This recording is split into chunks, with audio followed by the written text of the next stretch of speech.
just up in Glenorchy. I just can't help but look around at this place. Let's just do a quick pan around. Look at this place. Isn't it breathtaking? So just having a bit of a moment here, enjoying the quiet and just taking it all in. I've had the coolest time up here today, visiting some real cool people in Glenorchy, talking to them about the future of their farming operation and the difference that they want to make in this area with all the farmers.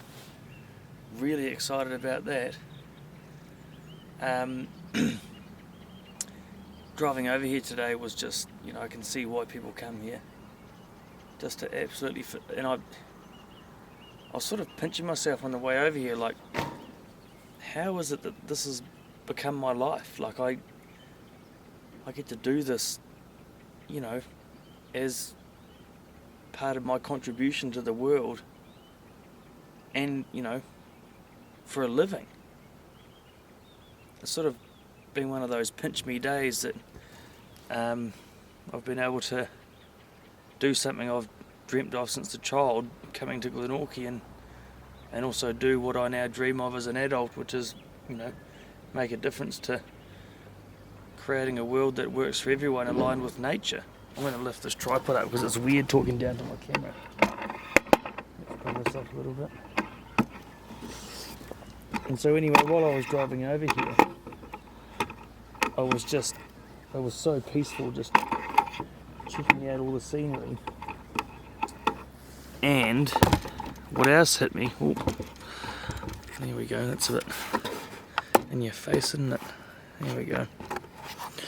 And so what was there for me was a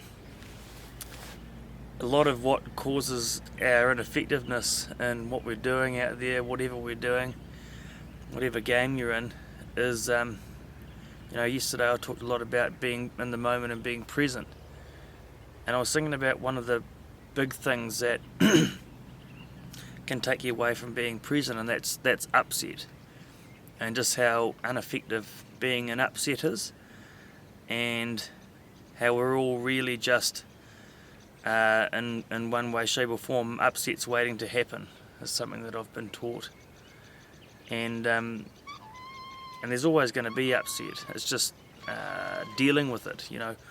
What I've discovered is whenever I am upset, and I know I'm upset, is first you've got to figure out or identify what it is that's had you upset, rather than just being all upset, because it does take you away from being present and from being effective. So what I've learnt is really underneath every upset is one of three things that I've learned. Is one, it's something that you're not communicating, so a communication that needs to be had, that you're not having, can cause upset. So saying something that's on your mind and not saying it, like one example of that is saying yes to things or requests from people that you really don't want to say yes to, or you really don't have time to, but you say yes because you don't want to hurt their feelings or upset these people. It's certainly something that I can relate to. So yeah, undelivered communication is a massive cause of upset. So just having that conversation, having that, or saying no, that's all things that we can all relate to. That's a big cause of upset. Even on the other side of things is what I found to be really, massive is the people that we love. Make sure that they know that you love them. That's something that before my grandfather died, I was really happy that I got over that, which was causing me to not communicate or tell him that I love him, which is really just was this male stereotype, thing where we don't say that sort of stuff and we don't communicate how we feel and all of that crap. So I was able to tell him that I love him, and I say that it's not something that I throw around, but the people that I love know that I love them, and I love a lot of people as well. I've got a pretty open communication around that, and a lot of people don't know how to take that as well. They're sort of like, like the old man when I first told him I loved him. yeah, okay, you know, they sort of don't know how to say it, how to take it. So yeah, just saying that stuff for me has allowed me to be a lot more present, and you know, saying no to things that I don't want to do, or that I, you know, it just, there's a whole lot of integrity about that. There's no integrity in saying things you don't mean and not saying things that you need to say. Just get out there and say that stuff. The other thing that causes upsets is unfulfilled expectations. So expectations that you had of something or someone or yourself even that weren't, you know, fulfilled. For instance, you know, the expectation I had of myself around fasting for 7 days and then not fasting for 7 days caused a little bit of upset. And so yeah, of course, the expectations on yourself can be a big one. And also, you know, how the whole expectation thing is one of the biggest, you know, deterrents from joy. Expecting too much, you know, such that if it doesn't come true, then you're disappointed. So being mindful of your expectations as well, not being too, you know, not expecting too much, just keeping that stuff responsible. And just, you know, there's nothing wrong with being upset, but at least identify that which is causing your upset and then weigh out whether it's worth you being upset or not. Sometimes it is and sometimes it's not. Often it's not. So yeah, unfulfilled expectations is a bit similar to, you know, in our relationships with people. We have these expectations of people, like compared to our ideal, you know, fantasy people, like I said, whether it be friends or partner or family members. When we compare them or expect this idealistic person or people, you know, often we're disappointed. So just, you know, dealing with that. And the other thing, the last thing that I found causes upset is thwarted intention. So an intention that you had that you know was unexpectedly disturbed or you know, thwarted is the word. It's an interesting word, but it's, you know, put into practice, or to give you an example would be, say for instance you went to help somebody across the road, like an old lady, and then she got offended for you helping her, as in, you know, perhaps implying that she wasn't able to do it herself, you know, something like that, not expected. Of course that causes a little bit of upset. There's lots of other examples of that, but thwarted intentions are a great cause of upset, and what I've found in life is it's generally only one of those three things that cause upset. You know, either an undelivered communication, a unfulfilled expectation, or a thwarted intention. And when you've got those three tools to look at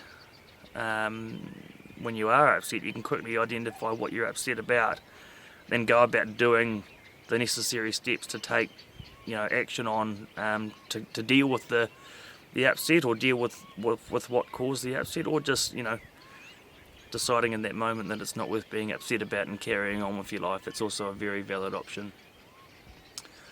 But yeah, it's pretty powerful when you can get on top of all those things and just be, you know, with what you're doing now. Like I said yesterday, we don't have tomorrow, and yesterday's already happened, so now's all we've got. So hanging out too much in your head, thinking about the future, worrying about that stuff, or thinking about the past and things you've experienced in life that haven't been so flash, and holding on to them like they're going to happen again, you know, all these things. It just, if you can master being present, man, you're going to be a force to be reckoned with. Another thing that hit me today was just, you know, how sad it is that sometimes it takes like a near-death experience or a real threat to our existence to have us think a bit differently about what we're doing. You know, most of the time we're okay just floating through life, and it's not till people get, you know, they have an accident that affects them, you know, we take so much for granted. And, you know, if there's one thing I'll leave you with tonight, is that really, I've just lost my train of thought by looking at the amazing reflection right now. So if you know, rather than looking at you know, the way things are now and being resigned to how your life is, or resentful because other people are doing things that, you know, whatever it is, you know, rather than waiting for the grief to hit you or the accident to come, or, you know, something that is really going to rattle your socks to wake you up. It's more, what I could offer you there is just look at yourself like, what is it that you're going to leave behind? What is it that when you die, people are going to talk about, about you? Or even, right now, what would you like your best friends to say about you?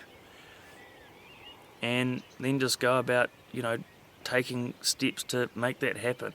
For me, if I died right now, I'm complete. There's nothing that I'm not doing now.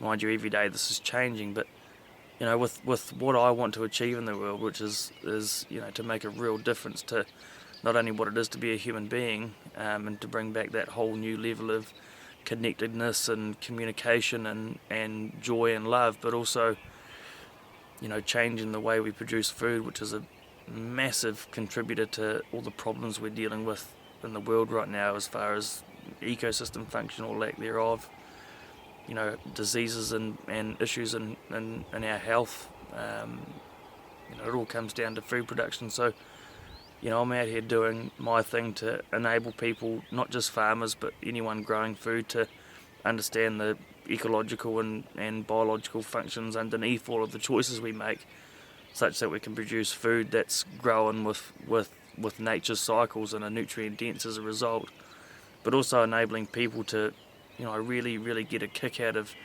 giving people inspiration and perspective on what they're about as a person. What's their contribution? What are they, what are you waking up for in the morning? What is it that you want written on your tombstone when you die? What is it you want your kids to remember you for? And just start doing those things. Like, really, the only thing that's stopping you is yourself. Short of being locked up in prison, you can be sure there's a lot you could be doing to, what a big thing for me was, when I went from being, when I was a father, well, I'm still a father, when I was a full-time father with my family, I was sort of a victim of my circumstances. And it's no wonder that things weren't working for me, because it was just like I was just a victim. And then when I started, taking action and creating a life that for me is important, man, I noticed my kids, being lit up about what I do. Even my daughter, like, she goes to school and shows her friends my YouTube videos. How cool is that? And so, just getting out there and taking action about, what's important to you, it's attractive to people, and people are drawn to those sorts of people out there doing something.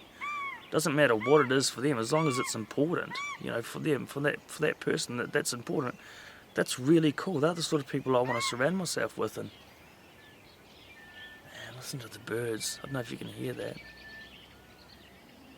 But yeah, what's cool for me is watching the kids react to, being a role model for them all of a sudden, as opposed to just this person, floating along, dragging his feet, having a bit of spring in my step and showing my kids, demonstrating to them what's possible. Hopefully when it does come to that time that I leave this earth biologically, that, my kids will say, well, actually my dad, he was the guy that went and did stuff. He didn't look at the why nots, or at the why I can't. I'm just out there, yeah. So I guess that's it, And there's a real cool thing that I always remember. It was actually Nicole Masters first said it to me. It doesn't matter whether you believe you can or you can't, you'll be right. So, a bit more of can and a bit less of can't, and it's amazing what you can achieve. So I'm going to go and enjoy the rest of the sunset, and then go and find myself a meal before going and joining my mate Damien at Aroha, and staying the night there, and looking forward to seeing this place in the morning. Wow.